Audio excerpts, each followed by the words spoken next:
plenty of room if you want to join us.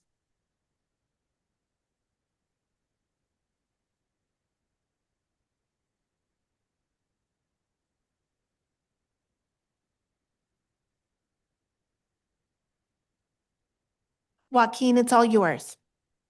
Thank you, Gretchen, and good evening, everybody. I'm going to go ahead and bring this August 13th meeting of the Human Rights Commission to order, and it is 6:01 in the evening. We're going to go ahead and do introductions. My preference is to start with folks in person, and then we'll jump back over to Zoom. And Robert, I will default to you to help get us started for the in-person introductions. Again, for those who are new or maybe haven't been with us for a while, that would be your name, your ward, if you know it, and your relationship to the commission. If you're a commissioner, there you have it. If you're a guest, you have that one too. Go ahead, Robert. Good evening. My name is Robert Marshall. I'm the Vice Chair of the Human Rights Commission. I live in Ward 2. I use he, him pronouns, and I will pass it to my right. Christina Ballard. I am a commissioner on the Human Rights Commission. I am in Ward 7. I use she, her pronouns, and I'll pass it to the right as well. My name is Hope Strayer. I'm the Youth Commissioner for the Human Rights Commission. I live in Ward 1, and my pronouns are she, her, and I'm going to pass it on. Hi, my name is Tony Marys. I'm actually a member of the Human Rights Disabilities Task Force, and I was invited this afternoon to join. I have she, her pronouns, and I live in subsidized housing on the north of the Parkway, so I'm not technically in a ward. Thank you, Tony. Does that round us out for those in person, Robert?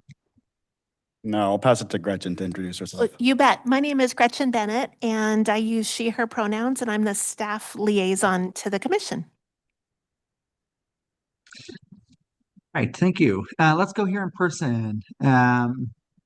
Linnell, you want to get us started? It's good to see you. It's been a while.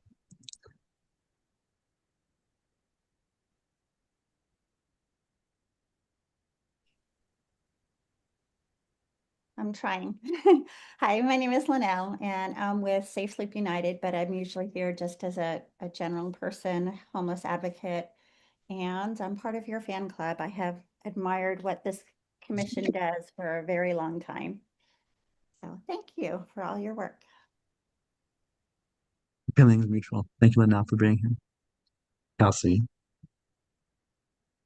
Hi, everyone. My name is Kelsey Murray. I am a commissioner on the Human Rights Commission, and I use she, her pronouns. Do you want me to select someone, Joaquin? Go ahead. Yeah. Okay, I will pass it to Commissioner Lynn.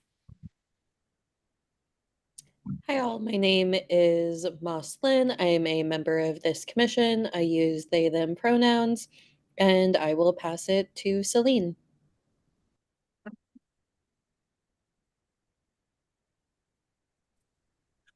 Hi everyone. Celine Coleman. I'm one of the commissioners. Sorry, it doesn't show commissioner in my name. I'm trying to fix that. And I live in Ward 1.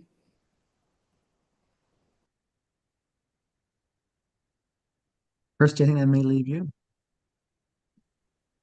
Hi everyone, my name's I'm Commissioner Kirsty Rudich. I was a member of the Human Rights Commission, and I live in Ward 5. Thank you all so much. It's good to be here with you, albeit remotely. I'm on vacation in Albuquerque, so anyway, it's good to be with you all. Are there any public comments either received, Gretchen, or in person, waiting in the wings? None received. We don't have any in the room. I think we may have anticipated a member of the public, so I'll keep an eye on. Oh, Linnell's here. Linnell's raising her hand. And I'll keep an eye out. There was someone we anticipated, and so we may be able to return to public comment if that's okay. That would be fine by me, Gretchen. Linnell, go ahead, please.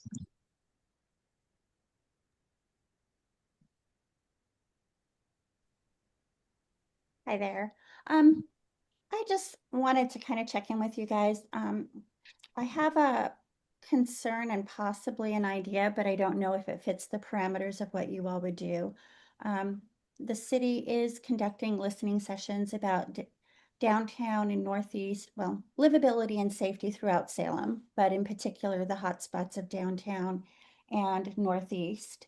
And so far, some business forums have been conducted. And they're reaching out to do more broad listening sessions. So I'm happy about that.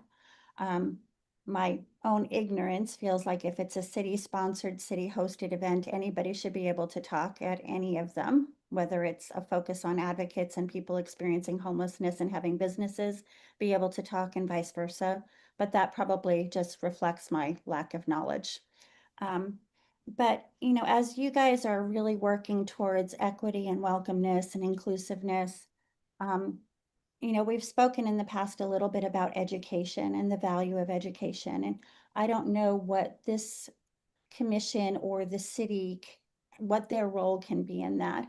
But I felt like it came up again for me. I've always wondered, is there a more active role this commission and or the city can take in education?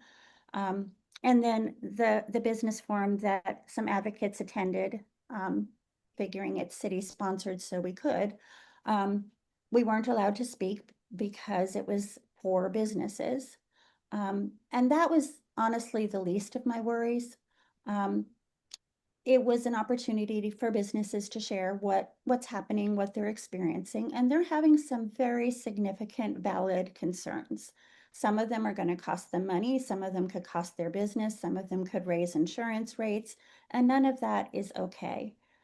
But the vibe in the room was very much negative. It was very much like these homeless people are criminals, they're addicts, they're ruining our businesses, they're shutting down opportunities for Salem to have growth and developers and other businesses come here. And I just felt like if we had been speaking about Black people or LGBTQIA people in those ways, somebody would have accepted the concerns and the experiences, but shut down the tone. And that never happened. And that to me was extremely concerning. And it led me to just come back to the question of, you know, where are the gaps in the system? And we always try to reach out to people who are marginalized and try to get more inclusiveness happening. And sometimes that includes education. And, you know, we've talked in this, you know, about possibly having some role in educating the public. And I'm wondering, what is the role, if any, for educating our own city staff, our own city councilors, our own city people who are in the forefront? They're like the receptionists in an office. They have the face and the welcomeness, and they're the first person people might see depending on their position. And if they're looking for not being divisive and being welcoming and inclusive, and they're tolerating that kind of a vibe, it really worries me. And I just wonder, is there a role for the city and or this commission to really structure some kind of education piece, not just for the public, but for the people who represent, who are our leaders, our official and unofficial staff, volunteer, well, not volunteers, staff, city councilors, anyone who works for the city and is in a role like that. I wish they would have shut down the tone while the concerns are still valid. So just wondering, is there a role or a place for the city and or this commission to consider shaping something that would educate more widely? That's all. Thank you. Thank you, Linnell, and thank you for your long time and continued advocacy. Do folks have any reactions to that? I have to admit, I have not been to those forums. So people have any reaction to Linnell's comments and I guess request of us? Yeah, this is Christina. I Go do. ahead. I had thought about saying something tonight, but I've been at work all day, so I haven't been able to see everything that's been said today. There was some language used last night at the city council meeting that seemed either sensational or inaccurate, and there's been some reporting on that today. And there's a lot of Yes. sensational social media posts and inappropriate rhetoric surrounding the issue. And I do think it might behoove us to remind folks that there is danger in using sensational language or inaccurate language. And there is danger when you stereotype people, not just homeless people, but also mentally ill people. Those are folks with disabilities. And both unsheltered and people with disabilities are protected classes. And we have a situation where tensions are very high and there's a lot of, so there is a lot of emotion. And unfortunately, folks are using some very, very negative terminology, and that can be dangerous. And I would like to see if we could have an impact of somehow toning that down somehow. It's unfortunate that that's where we are. There are a lot of problems that are contributing to the issue. Definitely things, I mean, the city is not going to be able to solve homelessness. The city can't solve its problems with mental health issues. But what we can do is make sure the space is safe. And that includes being safe from verbal attacks and attacks of misinformation. Thank you. Thank you, Commissioner Ballard. Before we continue, and I see your hand, Moss, Gretchen, would you mind putting closed captioning on, or maybe I have to do that for myself? Whoops, my bad. I meant to do that. Thank you for the Thank you. that now. Thank you. Go ahead, Commissioner. So sorry, my dog is freaking out right now. But I wanted to say that I do think that this is more of an urgent issue, but it also is something that as a commission we have identified. It was the first point in the city council update draft that we have, is that houseless individuals don't feel a sense of security or safety in our community, and they don't feel safe to report when they experience bias. And so I think that while this is a more urgent issue, in our report, we can also include, perhaps as the recommendation, that we increase education amongst city staff or amongst the city council on inclusivity on houseless individuals and how to be better spoken about issues like this. So I think that when we get to our discussion of the city council update, we can also incorporate this concern into that. Thank you. Anything from anybody else? Go ahead, Commissioner Coleman. Yeah, so the meeting was very polarized, and it was, only a few advocates from social services. So it was very business heavy. And so that led to a lot of comments that were sensationalized being made. And it left a lot of the social service individuals really unable to speak much because it was a short meeting. I think going forward, it would be nice to at least share when these meetings are occurring at like some of these places that the homeless individuals are at, because there weren't any people there, at least that mentioned they had been homeless or that they were homeless. So whereas the business sector had people from, small business, medium to large. So I just think maybe increasing the diversity at future meetings, if they occur in the future, would be good. Thank you, Celine. City Manager's Office number 1 is raising their hand. Who amongst you is raising your hand? That's Gretchen. Sorry. Okay. Gretchen, I wanted to just take this opportunity to say that a conversation to be centered around listening has been scheduled for a week from today. 9 a.m. to 10:30 a.m. And I did some outreach a little bit this morning, and I want to do some more to help spread the word about that, where the city is doing some outreach about that. But I want to make you aware there's another conversation scheduled straight away to really center some listening. And the location, last I was checking, was still to be determined, but I will send an update to the Human Rights Commission about the location, and I know the city's going to be sharing out broader in their communication networks. Thank you. I think I'd just like to invite you, Linnell, and anyone else who shares your view to maybe stick around both for item 4, I think it was C or something, which is the council prep conversation, as well as 5B, which is our update from our Disability Rights Task Force, to kind of comment on that portion of the conversation. So I think will center on the sort of issues that you raised.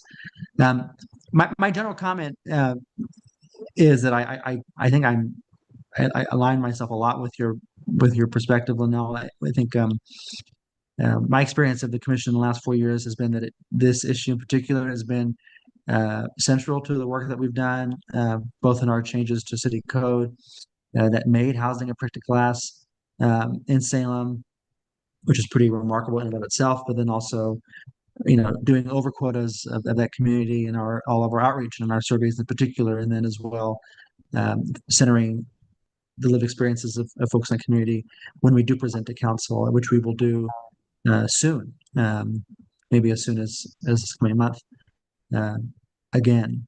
And I will say in a kind of a personal capacity, I've given comment to city council on this issue in particular. I think one thing that we've talked about several times over the last couple of years is just obviously there's stigma and stereotyping, and those things to me feel difficult in a way that I don't really know how soluble they are. But things that do feel real to me is the fact that folks experiencing houselessness have the nature of their discrimination and the hostility they experience in Salem is, in my perspective, gotten significantly more intense.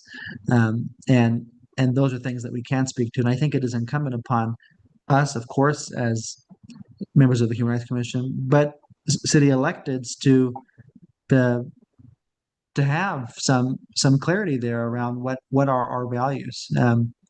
It's my perspective that elected leaders who are very busy and maybe even work and volunteer their time with the city have run to have a job where they are moral as well as political and economic and business leaders in the area. And so how do we do more on that first point with respect to this issue? I think is something that I don't know what role we play in that calculus for them. That ultimately is something that belongs to them. But I think what we can do, and what I commit to you, Linnell, and to those listening, is that we will continue doing our part in our conversation, always bringing up this issue, always trying to really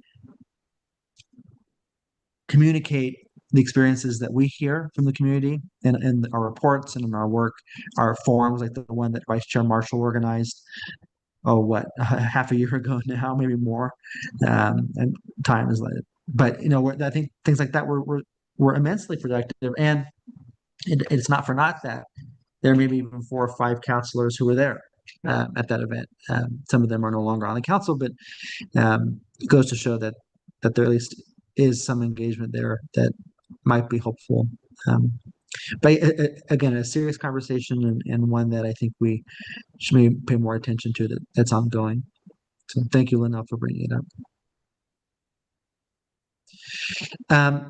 Are there any? I think the new line is: are there any member remarks on non-agenda items? That's the way that we phrased it.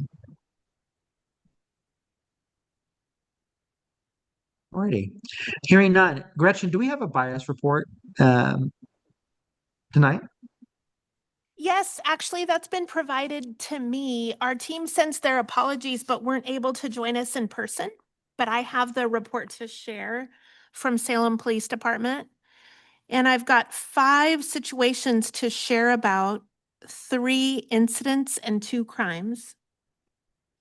The first incident in Northeast Salem, a delivery driver reported being confronted by a person and allegedly received racial slurs and a push of a car door. The other person denied those things, and a witness did not hear the derogatory language, but the conversations were held and it was recognized as a potential bias incident. The second situation in South Salem, there was an incident. This is also an incident. Neighbors had expressed derogatory language to other neighbors that related to their sexual orientation. A third situation was classified as a crime. There was hate speech and a punch or punches traded with the speech related to race and ethnicity, and that was Northeast. A fourth situation, a crime. The department had received multiple reports of eggs being thrown at a person experiencing homelessness. The police were able to make an identification and arrest in the person or persons throwing eggs. And in that moment, 200 eggs were recovered from the suspect's vehicle. And that was a crime related to housing status. And then the fifth situation, incident, South Salem, a road rage situation where there was biased language related to race and ethnicity. Happy to answer questions or relay questions to the best of my ability. Thank you, Gretchen. I have maybe two or three. One is in the first scenario, the alleged victim was sharing that that there were racial epithets, but then that they had been pushed by a car door, and the witness didn't hear the epithets, but did they see the pushing of the door? I don't know. That was missing in the information that I have and ask. Okay. Thank you. On the fourth one, the egging, it's just a moment to mention again what Linnell was bringing up, to mention something we didn't mention a moment ago, and I should have, which is what is also very clearly established in the work that we've done, is that the violence is one way, and it's not the way people think it is. Talk about safety and security concerns.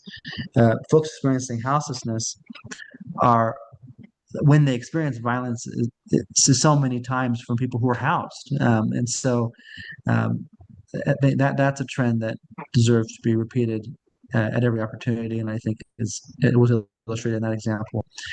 My third question rather dealt with that fourth situation as well, Gretchen.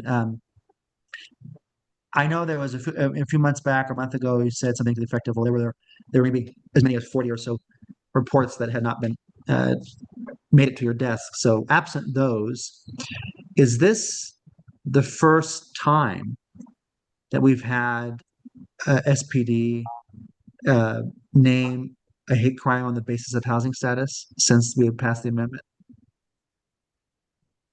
Ooh, this is Gretchen. Good question. I would want to go back and verify before I answered, possibly. I know there's been crime perpetrated with people experiencing homelessness. So I'd have to go back and check. Great question.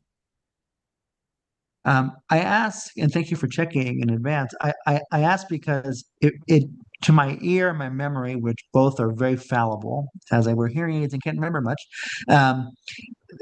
I think this feels like it was the first one, at least in a while. And I say that because surely there have been crimes committed against folks experiencing houselessness, and I'm going to go on a limb and say that it's probably in some not insignificant minority of those cases, it was at least because, or a contributing factor of their victimization was as a consequence of their status. Whether that could be established or not, and therefore whether it merited the designation of a biased crime is a different story. But to me, I'll just take this moment to say it's highly suspicious that this is maybe the first or one of the first ones that we're hearing about how many years in now, 2 or 3 years in, that feels to me at best unlikely. And so I think what that says to me is that we have a reporting problem and a trust problem that in and of itself is borne out in the data that we collect, and I think is maybe a reminder, a more acute reminder for those of us on the commission that the data that we get, important and informative though it may be, is at best partial and incomplete, and that there are, I'm sure, many other folks who experience things who don't report it. So, but thank you for that report out, Gretchen. I appreciate it. Certainly. Any other questions for Gretchen about the bias crime updates? Linnell, I see your hand. I don't know if it's appropriate for me to just kind of echo your words, as not being a committee member, just a fan club person. But when we had asked why there was business forums that were city sponsored, city hosted, as far as anything in writing showed, somebody responded that it's because the businesses are feeling like they're getting reporting fatigue because they're having so many situations. And police just can't come out for every situation, or they do come out and the person's already gone. So because businesses are feeling like they've got reporting fatigue, the city doesn't know how big their experiences are. And when I heard that, it's like, okay, I can kind of get that. But again, it's the huge imbalance of homeless individuals don't have reporting fatigue, they have reporting fear. So if the city is sponsoring forums to hear from businesses because they feel like they're not getting all of the information because people aren't reporting each situation, it's even bigger that homeless individuals are not reporting situations. So we're so far out of balance. And, to me, that's a piece of the education as well. If the city is going to be doing something, have it be balanced from the start. Trying to add additional forums after some of the recommendations are already developed, the timing isn't equitable, even if the outreach is. The timing is out of sync.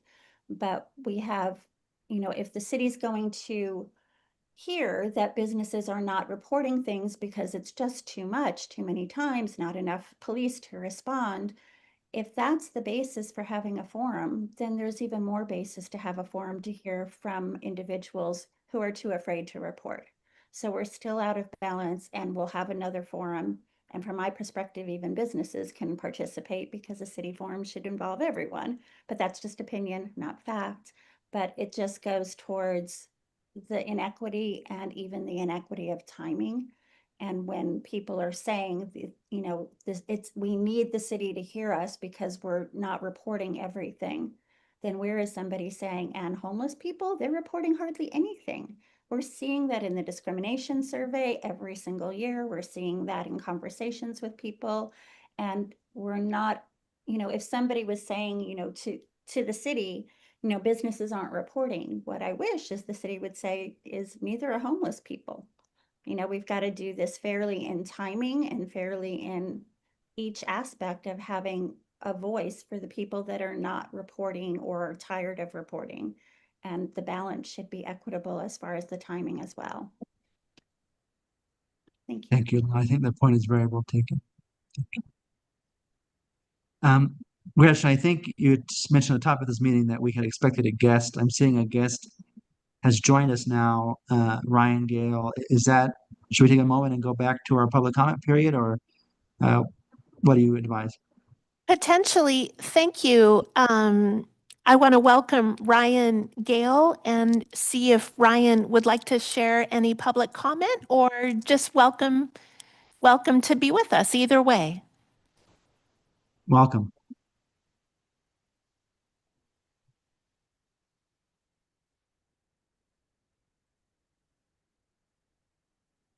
Hold on, give the interpreter a second while I get Of course. Brian in a place where I can see him. All right, here we go. All right, hello everyone. I think this is my first time joining, so I just wanted to see how everything's going. I know who everyone is on the commission, so I'm just participating and watching and enjoying myself. My name is Ryan Gale. I live here in Salem.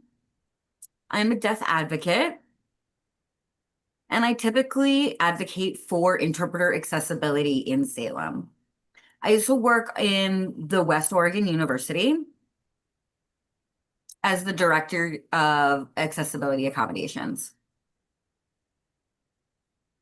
So, that's just the general bit about me, and I wanted to say hello to everyone. Hello, Ryan. Thank you for that introduction, and I appreciate you being here. And I hope you stay and you continue engaging in our conversation tonight. So thank you for being here. Thank you. I'm looking forward to it. All right, Gretchen, I think we're back to you for any complaints of discrimination reports that you may have to share with us. Thank you. This is Gretchen. Yes, 2 reports received during the period. The first one was a community member reported that a local business's security cameras were pointed, they felt, at the windows of the apartment complex next door, and they raised concern about the privacy and human rights of the residents. We spoke to the business owner and confirmed the limitations of the camera, fixed position, non-optical zoom, and the focus being on the business's outdoor playground and parking lot. Offered some different resources to the caller, including clarifying, like, if there was disagreement, a civil issue. They were interested in their neighborhood association information, and just kind of provided that update. So that was our first situation. The second topic relates to age and public accommodations.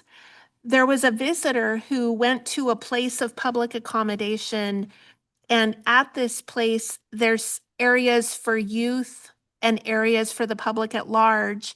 And they were working to access the public space for youth, but are up in years, adults, and asked to leave the youth space, and felt the other public spaces were occupied at the time, and was reporting discrimination based on age, and requesting training around really what is and is not discrimination. And we're in the midst of talking with the organization about that issue. And that completes my report. Thank you, Gretchen. Any questions for Gretchen about her report?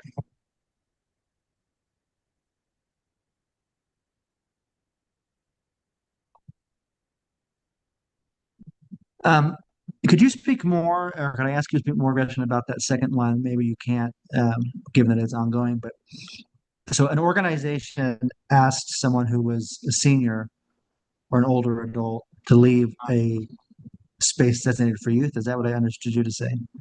Yeah. Like, I'll give you an example. Like, theoretically, the library would have like children's storytime area and teen area and then general public area. And so that would be maybe an example of a place of public accommodation that does have some age-specific spaces. And so that might be an example. And so asking the adults to not be in the youth designated spaces during a particular youth activity would be maybe a hypothetical example. I appreciate the example. Are our library spaces age specific or age exclusive spaces? Thank you. I think, generally speaking, I think that's still something of exploration, and I don't mean to imply we're speaking about the library, but just to offer Sure. an example. And to your point, I do think it's like the first one, age specific, not age exclusive, is my understanding. If I were to bring my daughter to a kid specific space, for example, I would expect to feel welcome there.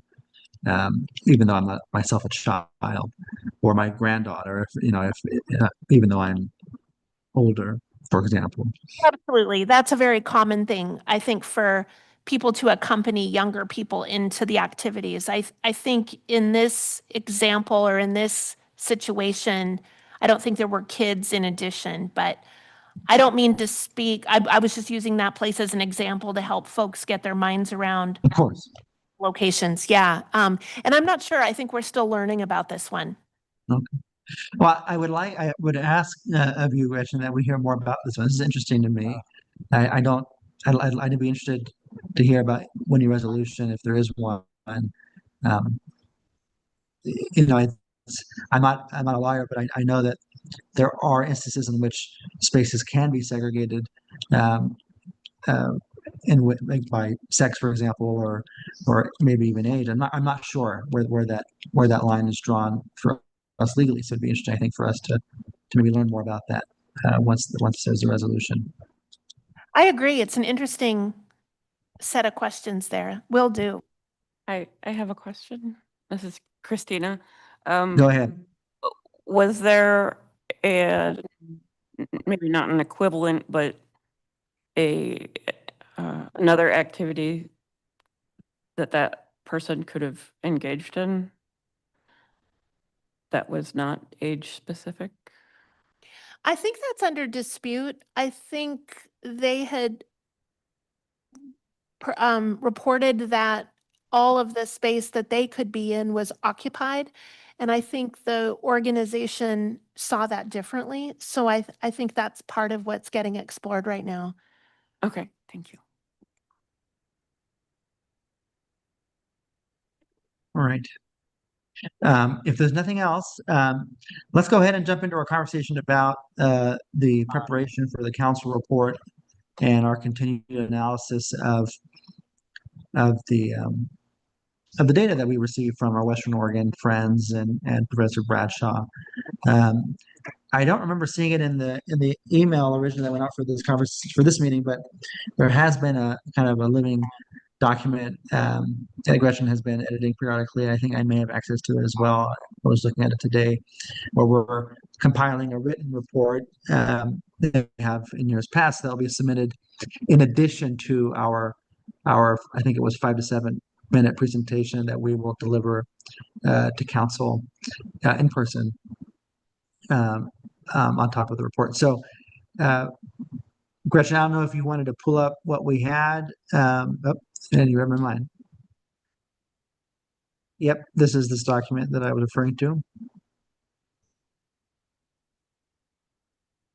So basically, the layout of this report, this written report, will be a summary of the nature of the report, and then kind of major facts and finding, background, things of that ilk.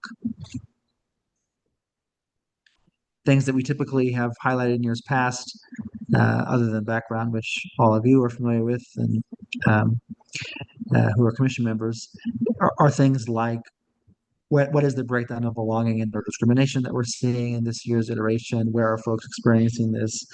And where, in other words, is the preponderance of discrimination being witnessed or experienced? And any trends that we think are notable or of interest to counselors.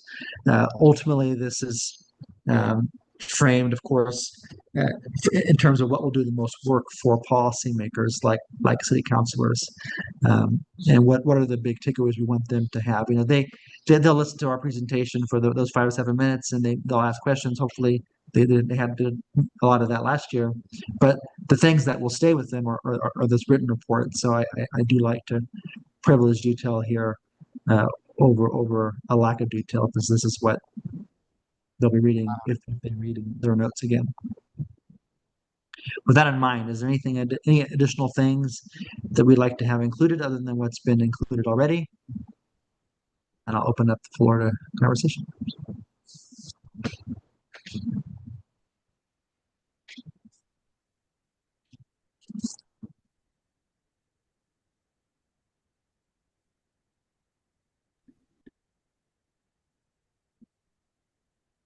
Go ahead, Commissioner Lynn. Yeah, so I think that given the earlier public comment and also our previous discussions, that the first bullet point should definitely be a focus of the presentation. And I also think it's where our potential recommendation should come from of how to make it so that everyone feels more welcome to share their experiences, but especially focusing on the communities we know feel the least welcomed at this time.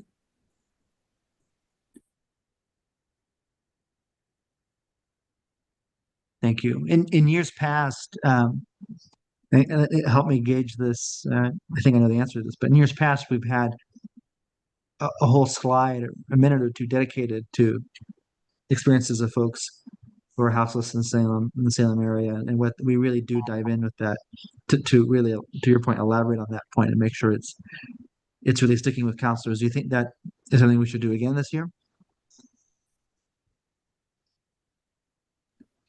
Yeah, I think that would be good. And I think that in those slides, we should make sure to highlight the proper vocabulary to be using in these situations, to lead by example, and to also make it clear that this is how all public facing individuals should speak about them. Thank you.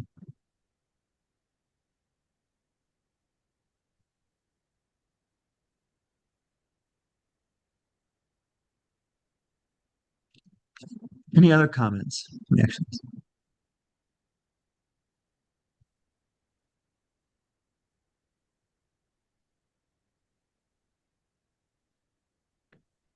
This is Vice Chair Marshall here. One of the things that I was thinking, based off of some of the things that Linnell had shared about access to, I guess the access for people experiencing homelessness to provide testimony and provide comment and have their voices heard in some of these forums, is I think we could encourage counselors to host town halls inside day centers, partner with some of these organizations that are serving individuals experiencing homelessness, such as Safe Sleep, Hope, community action agencies, Day Center Downtown, Church at the Park. People experiencing homelessness aren't going to go to neighborhood associations to have their voices heard, but if they partner with some of these organizations to do listening sessions within those facilities, it would be a way for counselors to engage with people experiencing homelessness, for people experiencing homelessness to have their voices heard by their elected representatives, and then they can take what they're hearing back to their larger council meetings. So I guess really not so much of, maybe not so much a recommendation, but we could encourage that be something that the individual counselors look at doing to connect with their broader constituency.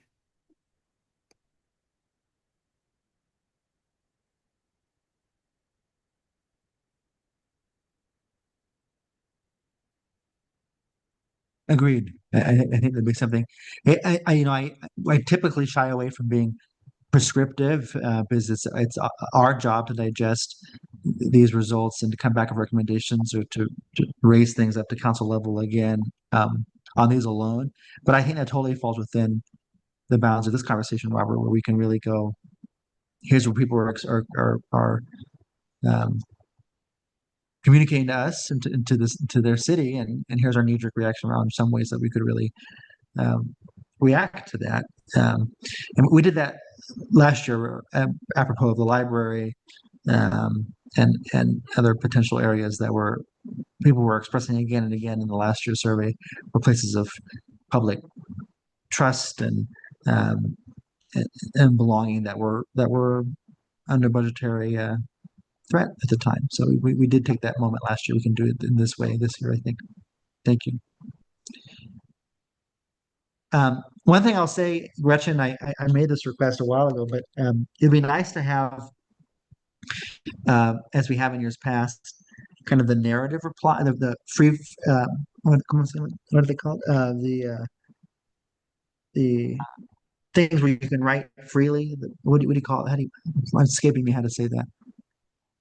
Well, Go ahead. No, I'm requesting that we have those as well as the general report. I think in years past, that's been like an additional thing that the professor and the students have provided that we've been able to go through and include, either plugging it into the presentation or to written report. I would love to see that happen again this year. Thank you. If I'm tracking, let me confirm, this is Gretchen, that in addition to our report as attachments, you'd like to see the student's presentation and the student's full data collection, like those documents would be attachments to this report. Yeah, I think that's already the expectation. I'm talking particularly about the I don't know why I'm forgetting this term, but at the end of surveys, and this survey is no exception, you can often write these open-ended responses, All of the and out to the professor to request all of the open box responses. I think we've made that request. I don't know if we've heard back from her or not yet, but I think the request still stands, and I would love that to obviously include as one of the addendums to the report, like the presentation, like the summary, of the final report. We did that last year, and Councilor Nordijk quoted from it and was asking us questions about it. So I feel like that's relevant. And also, in addition to that, maybe you and I, Gretchen, could sit down and incorporate some of those representative quotes or comments that we hear and plug it into this report, for example, if that's the appetite of the commission, to really. So obviously, it exists as an aside and as an addendum, but also might be able to be accessible to them as they read this much briefer write-up. Thank you. Yes, I'm understanding now for sure.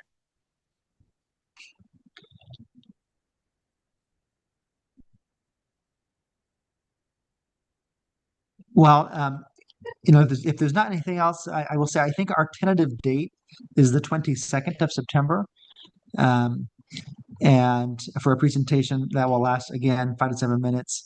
I will say, unfortunately, if it is the 22nd of September, I will not be able to be there in person, but our beloved Vice Chair Marshall I've asked him to do it in my stead.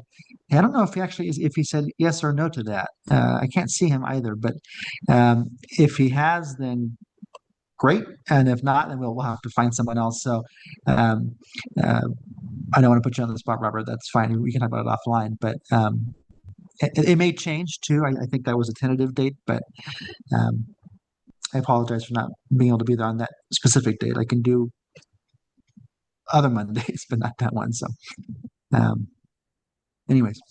Yeah, this is Vice Chair Marshall. I would happily present in your absence. Bless you. Thank you. All right.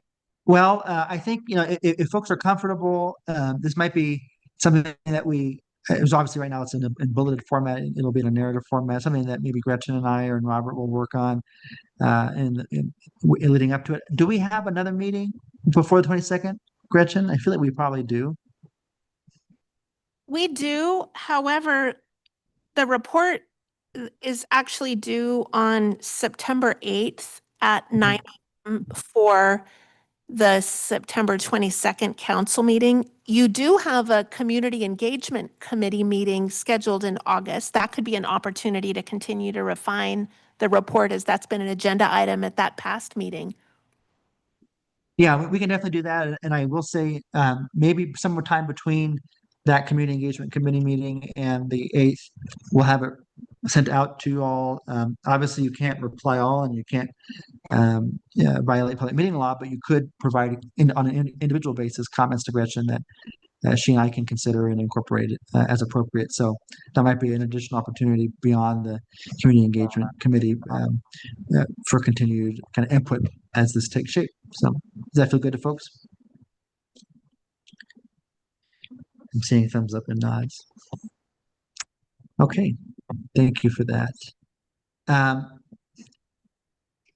Included in your email was a document pertaining to this continued proposition of ours around having a public conversation about citizenship discrimination and reporting barriers for folks in the area.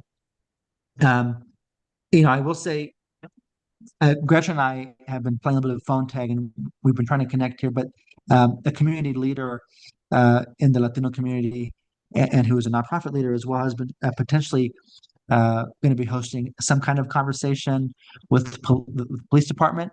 And so he was and his organization were on our list of folks to have as part of our presentation. So we don't want to double efforts if something like that is happening. I did get the sense from Gretchen's voicemail that, and I don't want to speak for you, Gretchen, but that this was potentially different enough. Yeah, I think so. Of a conversation that he was. Oh, please go go. ahead, Gretchen. Interrupted you. I thought maybe your pause was to have me respond there. Please go right ahead. I like pausing for effect. I've been told it gives an air of gravitas. Well, I don't know if I've earned it or not. But actually, I just pause because I sometimes just don't know what I'm saying. No. I was rounding out my comments. I was just going to say, Gretchen, that it may be and may likely be that these will be different enough so that we are not competing. But I'm also of the mind that in this area in particular, that more is better. So I don't know if it's problematic or anything like that. So speaking to you now, I think the intention is to continue rallying folks. I think maybe the second comment will be that, again, Gretchen and I need to connect about this, but that there's maybe been some lackluster responses on the part of folks we've been reaching out to, and so we're going to have a more intentional and concerted effort to reach out to those panelists and tabling resources to make sure that we have as robust of a conversation that is as useful to the public as we can have. And so that will take some more time than I think we've had capacity to do in the last month since our last conversation about this. So, Gretchen, anything else that you'd like to add? Anything have my foot in it, perhaps? No, I think that's perfect. I hope folks are hearing we're anticipating doing this. We're looking forward to connecting with participants, and we're thinking it's good to have multiple gatherings, and we'll confirm we're not directly duplicating, but coordinating, expanding upon, adding value with what we've conceptualized. That was put much more succinctly than I ever could have done. Thank you, guys. Any questions or comments about this?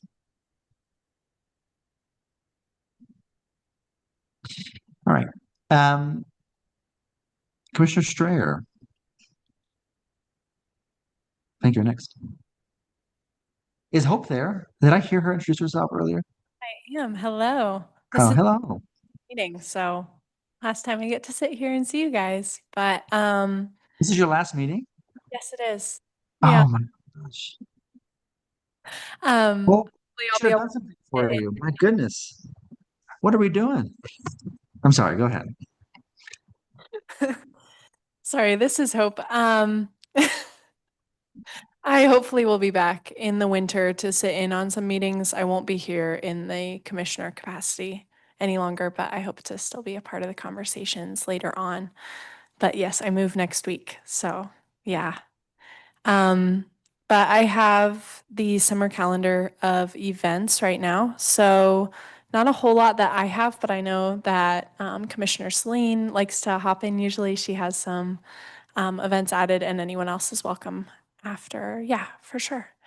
So the Woodburn Fiesta Mexicana will celebrate Hispanic culture with events, parades, a carnival, and lots of live music and performances and tabling August 15th through 17th at Legion Park in Woodburn. So that's not a Salem event, but it's close enough, hopefully. The Salem Art Fair and Festival is going to be at Bush Pasture Park to celebrate all of the art with live music and performances, vendors on September 12th through 14th from 10 a.m. to 9 p.m. And that is at Bush Park.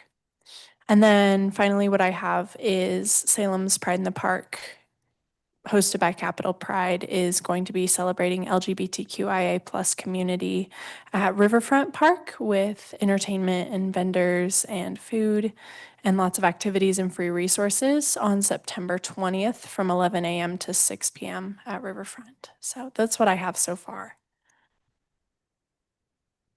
Thank you, Hope. Anything anyone else wants to add to the community calendar? Sure. This Saturday, there's 2 back to school events. One happening on Summer Street at that Boys and Girls Club location. So that's August 16th from 10 to 2. And then there's another back to school event happening in Northeast Salem at People's Church in collaboration with Be Black Foundation from 12 to 3. The Boys and Girls Club event should have access to resources in addition to backpacks and school supplies. And then the second event on Lancaster at People's Church will have kids activities, face painting, things of that nature, along with backpacks and school supplies. Celine, it. thank you. And this is Gretchen. Do you mind if I tack one on too? Please. Thank you. I want to let you know, we heard from Jackie Leung, a former member of this commission and of City Council, and she shared that the Micronesian Islander community is planning for their annual back to school resource fair on Saturday, August 23rd from 11 a.m. to 1 p.m. at Chemeketa Community College Building 2, and the commission would be welcome. She specifically reached out. Always good to hear from Jackie. Thank you all. And thank you, Hope, for how many years now of community calendar reports and just wonderful conversations and contributions. I know you're leaving and you'll be back in some other capacity and whatever else, but I just really want to appreciate you for all that you've contributed and many times over. And on a personal note, meeting your parents and we went to dinner. It was really has been a joy to get to know you, and really a loss to our community to see you go, but not in a way, not because you're going to pursue some education and that's so exciting. And we'll see what all the wonderful things that await you. And so I'm just really happy for you and grateful for your services. Thank you, Hope. This is Hope. Thank you, Joaquin. It's been a joy and an honor to serve with you guys and just be here. It's been almost 4 years. So you guys have been with me all through high school, and I just really appreciate all that we've been able to do, and yeah, all of you all's kindness. Thank you. All right, well, that gets us into the reporting out from our committees portion of the evening.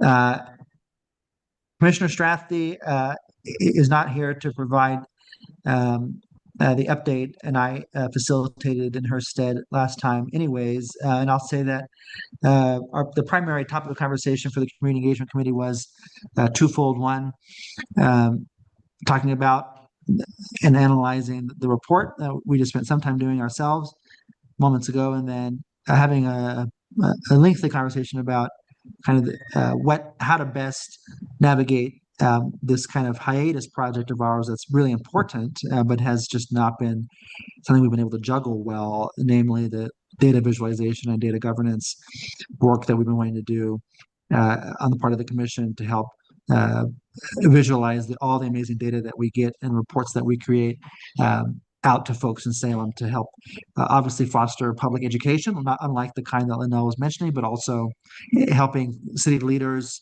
elected or not, be more informed about what's going on and to have that be a part of our public education mandate. And so I think our big takeaways from that conversation was that will really live at the Robert, me, and Gretchen and city staff level for now. It just really is in this kind of sensitive incubatory phase where it just needs a lot of intensive work, and then can have kind of broader comment, and we'll report on that to this body periodically. But it just needs to live at a staff and kind of leadership level so that it can really move forward, so that it's not, in other words, being hamstrung by all the wonderful and also important things that committees are doing, like committee belonging surveys. So that's the immediate future of that project, and Vice Chair Marshall has been generous and volunteer to chair that, and I think he's a great fit, and so grateful for him for taking that project, and I think it has a potential for a really high impact for our communities, and I'm glad that my little baby is finally getting some airtime again, so really appreciative of that.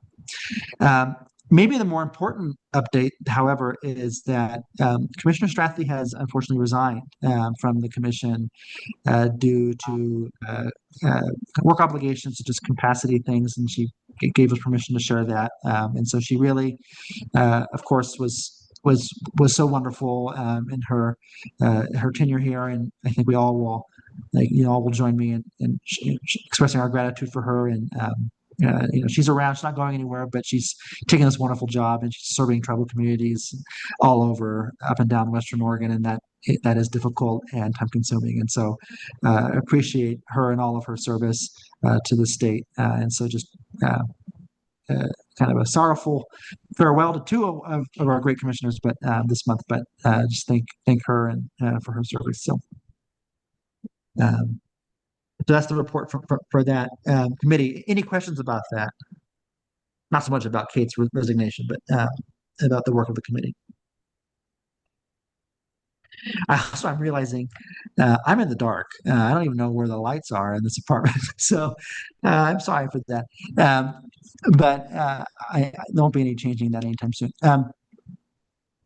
Okay. I think I'm also up next for the Disability Rights Task Force. I will only be able to give a partial update as there was an event of ours that happened earlier today that I was obviously not in person for, as I am out of state, but we had our first, in addition to our monthly meeting, we had our first major effort at community engagement on Monday. We went to supportive housing complex Sequoia Crossings. I met with some folks there, had a quite a long conversation. I think it may have even bordered 3 hours there, where we heard from, I don't know how many people were there. I would say 10. Gretchen, is that fair? I think that's fair. And we heard a lot of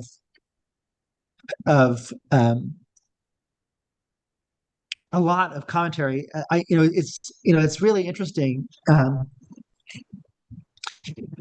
I've still kind of been processing it, and we haven't had a chance to talk about it as a group. But in the conversation, as is merited and fine, and really did focus a lot on the experiences of folks in supportive housing.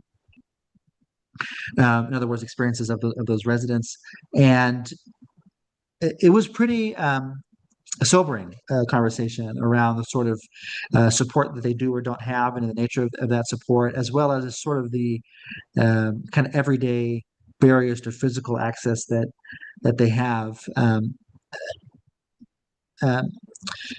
Not to give too much away and to not speak out of turn, because we have to digest it and obviously make recommendations as a body. But I'll share that people are experiencing. For example, on the first floor, which are ostensibly accessible floors, there are no low entry or no barrier showers, for example, and getting into the shower, the people need to have medical justifications for having handrails to get into the shower. Residents expressed that doors are heavy and shut hard, and some had even received concussions because of that. And the community space that we were in, beautiful and new though it was, did not, it seemed, have ADA doors that open with the push of a button, for example. And there were two folks who struggled to get in to the room because of their mobility aids. So things of that nature. And I think that was, again, sobering is the way that I would describe it. And a lot of other things were shared that I don't think is appropriate to share here per se, but I think it just was it gave a lot of us in attendance, I think, things to think about and to digest as we again, collate our our outreach into recommendations to this body and to city council ultimately. And there's a light. Thank you.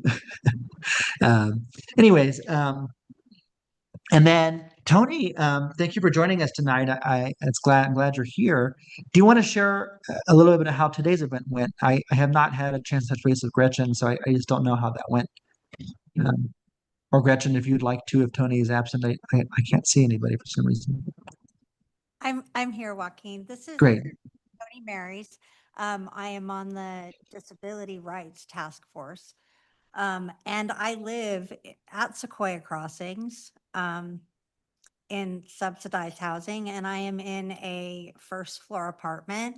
And I had the opportunity to show Joaquin what my apartment looks like. And, you know, he noticed some things right away. So today we had an event at the Salem Library. We only had, about 5 attendees, but we had someone who had vision impairment.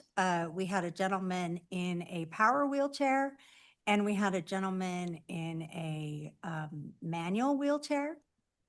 And we had a couple of other people who were not specific about their disabilities. They had invisible disabilities, I think is what we're calling them at this point.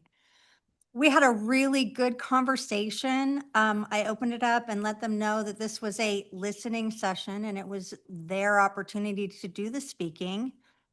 And they did. And they talked amongst themselves while we just listened. They experienced different problems, but they also experienced similar problems. The blind gentleman lived downtown. He had some very specific feedback about things downtown that do not work for him. And it went really well. And we were there for a couple of hours despite it being a small group. And so Gretchen took immaculate notes, and we have a lot more to digest when we get the opportunity to get together. Thank you, Tony, for that report. And Member Marys has been just a real advocate and a pleasure to work with on the task force. And, you know, huge thank you to her for her involvement in organizing our event on Monday at Sequoia Crossing. And clearly had won a lot of respect and trust by residents. And I think it's a good credit to her that folks came out and shared what they did in the way that they did. And so just really want to appreciate you, Tony, for your effort, and look forward to continue working with you on the task force. Joaquin, Okay, Gretchen, go ahead, Gretchen. I'll add to the report with Tony today or Member Marys today, that we were really delighted to also be joined by City Councilor Dr. Brown, who I think also enjoyed listening to the conversation. And that was a really wonderful add to the group as well. Great. I'm glad to hear that. Glad to hear that. Thank you. All right. I was told in advance, and Kira obviously is not here, Commissioner Pressy, but I think that Commissioner Murray may have a report for us from the LGBTQA rights task or committee. Oh my gosh, task force. That's a blast from the past. What is that, 2 years ago? Okay. Throwback. Kelsey. Well, hi everyone. This is Kelsey. So just a real short report from the LGBTQIA plus committee. We are continuing to plan our healthcare forum, which is the healthcare forum where we invite healthcare providers in the city to talk about how they provide care for LGBTQIA plus folks, plus how do they keep like knowledgeable about new medical procedures, medicines, etc. So we're working on that.